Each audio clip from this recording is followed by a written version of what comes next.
এই যে আওয়ামী লীগ যে দানবীয় যে দলটি 16 বছর 1 মিনিট আমি বলে শেষ করি, সেটা হলো যে তাদের সেই দল, সেই আওয়ামী লীগ বাংলাদেশে রাজনীতি করার কোনো নৈতিক অধিকার তাদের নাই।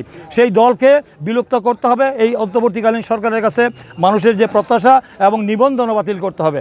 নিবন্ধন বাতিল এই দলটি বাংলাদেশে মানে আগে আমরা দেখেছিলেন বাকশাল করে মানুষের আওয়ামী লীগকে বাংলাদেশে নিষিদ্ধ করতে হবে এবং তাদের নিবন্ধন বাতিল করতে হবে। তাদের রাজনীতি করার আর কোনো নৈতিক অধিকার বাংলাদেশে নাই। তারা গণহত্যাকারী, তারা মানুষকে হত্যা করেছে। তাদের বিরুদ্ধে এই দেশের লক্ষ কোটি জনগণ।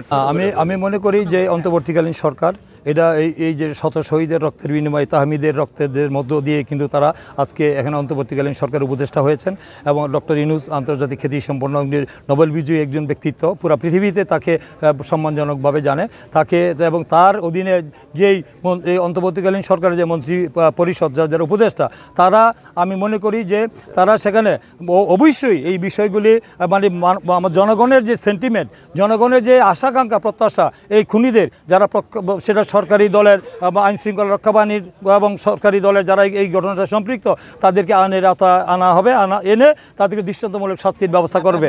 এটা এই ব্যাপারে আমাদের আস্থা বিশ্বাস তাদের উপর আছে যে জনগণের যে আকাঙ্ক্ষা প্রত্যাশা, দীর্ঘ 15 বছর জনগণ তাদের ভোটাধিকার প্রয়োগ করতে পারে নাই।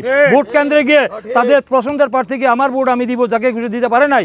তাই ওরা ভোট দেওয়ার জন্য এই তরুণরাও তো ভোট দিতে পারে নাই। যে তরুণ 15 বছরের বয়সে এখন তার 35 বছর বয়স হয়েছে, সেখানে সে ভোট দিতে পারে নাই। তারাও ভোট দেওয়ার জন্য অপেক্ষায় আছে, তারা প্রতীক্ষায় আছে।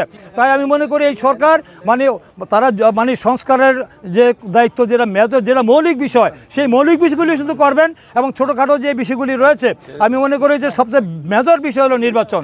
জনগণ, আমি এই কথাটা বলতে চাই যে জনগণের নির্বাচিত প্রতিনিধিদের কাছে যত দ্রুত সময়ের মধ্যে একটি অবাধ, সুষ্ঠু, গ্রহণযোগ্য, নিরপেক্ষ এবং অংশগ্রহণমূলক একটা নির্বাচনের মধ্য দিয়ে নির্দলীয় নিরপেক্ষ সরকারের কাছে তারা ইলেকশন করে জনগণের নির্বাচিত প্রতিনিধির কাছে ক্ষমতা হস্তান্তর করবেন।